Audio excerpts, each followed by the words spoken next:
কর্ম এবং ফল। মানুষের স্বভাব হলো এটাই যে তিনি নিজের প্রত্যেক পরিশ্রমের প্রতিফল প্রার্থনা করেন। বেশিরভাগ সময় এই ফলাফলের চিন্তা করতে করতে, কল্পনা করতে করতে উনি কর্ম করতে থাকেন যে আমি এই কাজটা করলে এই ফল পাবো। সেই সব কল্পনা করতে থাকেন যা না তার হাতে আছে, না আছে অধিকার আর না আছে নিয়ন্ত্রণ। উনি শুধু নিজের কর্ম করতে পারেন। উনি কি ফল পাবেন তা তার হাতে কখনোই নেই। তাই আপনিও শুধুমাত্র কর্ম করতে থাকুন, ফলের চিন্তা করবেন না।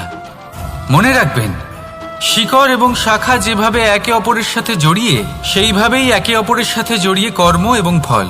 যেরকম কর্ম আপনি করবেন সেরকম ফল আপনি অবশ্যই পাবেন। তাই এই ফলের আশায় কর্মের সময় কখনোই নষ্ট করবেন না, কারণ যে ব্যক্তি সময় নষ্ট করেন, সময় সেই ব্যক্তিকে অবশ্যই নষ্ট করে দেয়। কর্ম করুন নিঃস্বার্থভাবে, ফলের চিন্তা করবেন না, আর আমার সাথে ভালোবেসে বলুন রাধা রাধা। কর্ম এবং ফল। দেখতে গেলে এই সমস্ত ব্রহ্মাণ্ড এই দুইয়ের মাঝেই স্থির হয়ে আছে। মানুষজন কর্ম করেন ভালো ফল লাভের আশায়, আর ভালো ফল লাভের আশায় উনি এটাই ভুলে যান যে উনি যে কর্ম করছেন তা কি করছেন। আমি বলেছিলাম কর্ম করুন ফলের চিন্তা না করে, কিন্তু কি কর্ম করছেন সেই বিষয়ে ভাবাটাও অত্যন্ত আবশ্যক। নয়তো অনেক সময় আমরা এমন কর্ম করে ফেলি যা না চাইতেও বিষে পরিণত হয়, যা হয়েছে দুঃশাসনের সাথে, দুর্যোধনের সাথে, গুরু দ্রোণের সাথে। একজনের মানসিকতা উচিত ছিল না, একজনের বিবেক উচিত ছিল না, আরেকজন যে পক্ষ নির্বাচন করেছিলেন সেই পক্ষ উচিত ছিল না। আর যা কিছু ওনাদের সাথে হলো, আপনার আমার আমাদের সকলের সাথে তা হতে পারে। আমি বলেছিলাম কর্ম করুন, ফলের চিন্তা করবেন না, কিন্তু এই কর্মের বিষয়ে বিচার করে দেখাটাও ততটাই আবশ্যক। দেখুন, কর্ম করার উচিত প্রক্রিয়া ফলের চিন্তা না করা, কিন্তু যদি আপনার কর্ম শুভ হয় তাহলে তার ফলও নিয়তি আপনাকেই দেবে। সর্বদা কর্ম করার সময় এটা ভাবুন যে আপনার এই কর্ম এই সংসারকে, এই সমাজকে, আপনার পরিবারকে, আপনার আশেপাশের মানুষজনকে কোন দিশায় নিয়ে যাবে। যদি এটা সবার জন্য মঙ্গলময় হয় তাহলে কর্ম করতে থাকুন। আর হ্যাঁ, নিশ্চিত রূপে ফলের চিন্তা করবেন না। আসুন আমার সাথে ভালোবেসে বলুন রাধা রাধা। বটবৃক্ষের বীজ সর্ষের দানার থেকেও ছোট হয়, কিন্তু যখন তা নিজের রূপ ধারণ করে তখন তা বিশাল বৃক্ষের আকার ধারণ করে, যা সহস্র বছর ধরে বেঁচে থাকে, ছায়া প্রদান করে, পাখিদের আশ্রয় প্রদান করে, আর দেয় পথচারীদের বিশ্রাম করার স্থান। কেন? কারণ সেই ছোট বীজ তা মাটির ভেতরে গিয়ে নিজের খোলস ত্যাগ করে। অন্ধকারে থাকে সে, যতই আলো আসুক না কেন, যতই বর্ষা আসুক না কেন, সব সহ্য করে।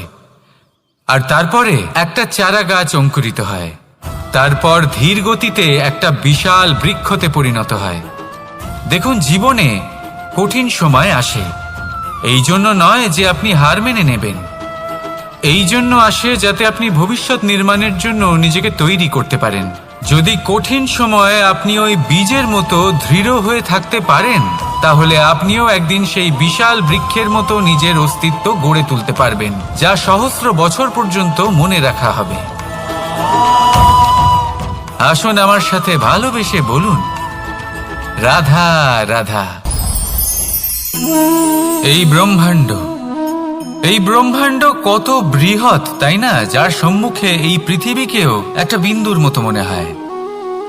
আর এই পৃথিবীতে আমরা কে হই, আমাদের আকার কিরকম, আমাদের অস্তিত্বই বা কি? যখন আমরা এভাবে ভাবি তখন মনে হয় আমরা কিছুই নই। তা আমরা যখন কিছুই নই, তাহলে আমরা এত চিন্তা করি কেন? কি ভেবে ভয় পাই? কাকেই বা এত ভয় পাই? কে আমাদের মারতে পারে আর কেই বা আমাদের জন্ম দেবে? আত্মার আসলে না কখনো জন্ম হয় আর না কখনো মৃত্যু।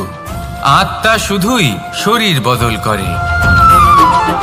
আপনি, আমি, আমরা সকলে এই শরীর নয়, আমরা হলাম আত্মা, যা হলো পরম আত্মার পরম অঙ্গ। সেই জন্য মনে রাখবেন, বাইরের কোথাও দেখবেন না, নিজের অন্তরের গভীরে গিয়ে দেখুন, আত্মাকে উপলব্ধি করতে শিখুন।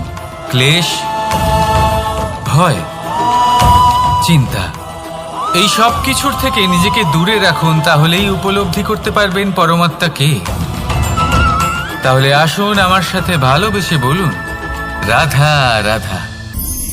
পরিবর্তন এই সংসারের শাশ্বত নিয়ম। কোনো রাজা নেই যিনি চিরকাল রাজা থাকেন, কোনো ধনী ব্যক্তি নেই যিনি চিরকাল ধনী থাকবেন। এই সংসারে সূর্যের স্থান নেওয়ার জন্য চন্দ্রিমার আগমন ঘটে। কোন স্থান যাকে পতিত বলা হয়েছিল সেখানে মহল তৈরি হয়েছে। কোন স্থান যাকে আজ মলিন বলা হয়েছে কাল সেখানে মন্দিরও স্থাপন হতে পারে। কোন ঋতু চিরকালের জন্য থাকে না, কখনো সময় চিরকাল একরকম থাকে না। আজ যা আপনার কাছে রয়েছে কাল অন্য কারোর ছিল, আজ যে আপনার কাছে রয়েছে কাল তা অন্য কারোর কাছে চলে যাবে। আপনার সাথে কিছু থাকলে তা হলো আপনার কর্ম, কিন্তু সেই কর্মের পরিণামও আপনার নয়। আপনি শুধু কর্ম করুন, বাকি সবকিছুই পরিবর্তনশীল। কিন্তু সেই পরিবর্তনকে দেখে ভয় পাওয়ার প্রয়োজন নেই, তাকে স্বাগত জানান।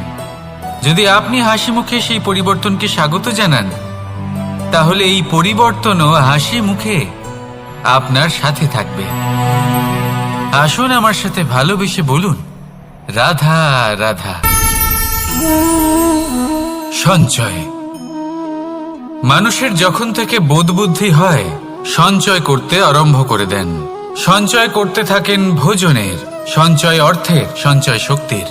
নিজের জন্য করেন, নিজের পরিবারের জন্য করেন, নিজের স্ত্রীর জন্য করেন, সন্তানের জন্য করেন, সন্তানের জন্য সঞ্চয় করেন। সঞ্চয় করার জন্য ওনার কাছে অনেক কারণ রয়েছে, কারণ উনি এটা ভাবেন যে এই সঞ্চিত শক্তির জন্য কেউ ওনার কোনো ক্ষতি করতে পারবে না। মানুষ ভুলে যান একটা গুরুত্বপূর্ণ কথা, এই সত্য, উনি এই সংসারে খালি হাতেই এসেছিলেন, আর এখান থেকে ওনাকে খালি হাতেই যেতে হবে। যা এখানকার তা এখানেই থেকে যাবে। আর যদি কিছু ওনার সাথে যায় তা হলো ওনার কর্ম, আর কিচ্ছু নয়। তাই যদি কিছু অর্জন করতে চান তাহলে শুভ কর্ম অর্জন করুন, আত্মশক্তি অর্জন করুন, কারণ পরলোকে এটাই হবে আপনার সম্পত্তি। তাহলে কি এটা আপনি অর্জন করতে চান না? আসুন আর আমার সাথে ভালোবেসে বলুন, রাধা রাধা। সদিচ্ছা। দেখতে গেলে 3 অক্ষরে তৈরি এই শব্দ, কিন্তু সমস্ত ত্রিলোক তার উপরেই আধারিত। আপনি এই সংসারে এসেছেন, তখন অবশ্যই শ্বাস নেবেন, কিন্তু তার বদলে আপনাকে কিছু তো দিতেই হবে। আপনার উপর নির্ভর করছে আপনি কি দেবেন। কি দেবেন এই সংসারকে, এই সমাজকে, নিজের পরিবারকে, আর তার বদলে কি নেবেন? যশ নাকি অপযশ? দেখুন, এক ছিল রাবণ, যে কিনা সমুদ্র পার করলো সীতাকে অপহরণ করার জন্য, আর এক ছিলেন রামচন্দ্র, যিনি সমুদ্র পার করেছিলেন, সেতু বানিয়ে গিয়েছিলেন সীতাকে ফিরিয়ে নিয়ে আসার জন্য। দুজনেই সমুদ্র পার করেছিলেন, শুধু পার্থক্য ছিল সদিচ্ছাকে বোঝার, লক্ষ্যের। অনেক মানুষের যাত্রা একরকম হতেই পারে, কিন্তু আনন্দ তখনই লাভ করবেন যখন লক্ষ্য শুভ হবে, মহান হবে। এই লক্ষ্য দিয়ে এই সংসারের কল্যাণ হবে এবং মানুষের সম্মান হবে। যদি আপনার সংকল্প উচিত হয় তাহলে আপনার লক্ষ্য উচিতই হবে, নয়তো শুধুমাত্র বিনাশ হবে। আর উচিত এটাই হবে যে বিনাশের হাত থেকে যেন নিজেকে বাঁচানো যায়, কি বলেন? তাই জীবনে যে লক্ষ্য স্থির করছেন মনে রাখবেন তা যেন শুভ লক্ষ্য হয়। যদি এরকম হয় তাহলে আপনার যাত্রা, আপনার জীবন দুটোই শুভময় হবে। আসুন আর আমার সাথে ভালোবেসে বলুন, রাধা রাধা। সুরক্ষা। এই সুরক্ষা আসলে কি? এটা কি কোনো কবচ নাকি কোনো সীমা? এই সুরক্ষা আসলে অন্য কিছু। আমাদের মাতা পিতা, আমাদের প্রিয়জন, আমাদের বন্ধু, এই সমাজ, আমাদের শুভাকাঙ্ক্ষী, আমাদের আত্মীয়, এনারা সবাই আমাদের জীবনে কোনো না কোনো ভাবে সুরক্ষা দিয়ে থাকেন, একটা কবচ দিয়ে থাকেন কোনো না কোনো রূপে। কিন্তু দেখতে গেলে আমাদের পরাক্রমের পথে আমাদের বীরত্বের পথে, আমাদের সাহসের পথে এই সুরক্ষাই সব থেকে বড় বাধা হয়ে দাঁড়ায়। একবার ভেবে দেখুন, যদি আপনি কোনো সুরক্ষাই না পান, বা যদি আপনি এই সুরক্ষা ভেঙে বাইরে আসতে পারেন, তাহলে আপনার বীরত্ব চরম সীমায় পৌঁছে যায়। কেন? কারণ তখন আপনি জানেন যে এই সংসারের সম্মুখীন আমাদের নিজেদেরই হতে হবে। আপনি বুঝে যান যে শত্রুর সম্মুখীন এবার নিজের বলের দ্বারা, নিজের পরাক্রমের দ্বারা, নিজের সাহসের দ্বারা করতে হবে। আর তখন আমাদের মনের মধ্যে এই শক্তি জাগ্রত হয়। এই শক্তি অন্তরেই বসবাস করে। শুধু এটা চিনে নিতে হবে, একে জাগ্রত করতে হবে। আর এটা সুরক্ষা ভেঙে যাওয়ার পরেই সম্ভব হয়। আর যারা নিজের শক্তি সম্পর্কে জানেন, যিনি নিজেই জানেন তিনি কতটা শক্তিশালী, তিনি নিজেই নিজের সুরক্ষা কবচ চিরকালের মতো ভেঙে ফেলে দেন, ঠিক কর্ণের মতো। আর তারপরে দেখুন, আপনার পরাজয় হোক বা বিজয়ী হোক না কেন, সেটাই অনেক বড় হয়, সেটাই প্রশস্ত হয়ে থাকে। সেই জন্য ত্যাগ করুন নিজের ভয়কে, নিজের আশেপাশের এই সুরক্ষা চক্রকে ভেঙে ফেলুন। আর সম্মুখীন হন এই সংসারের নিজের শত্রুর সম্মুখীন হন। পরাক্রমের এই অঙ্কুর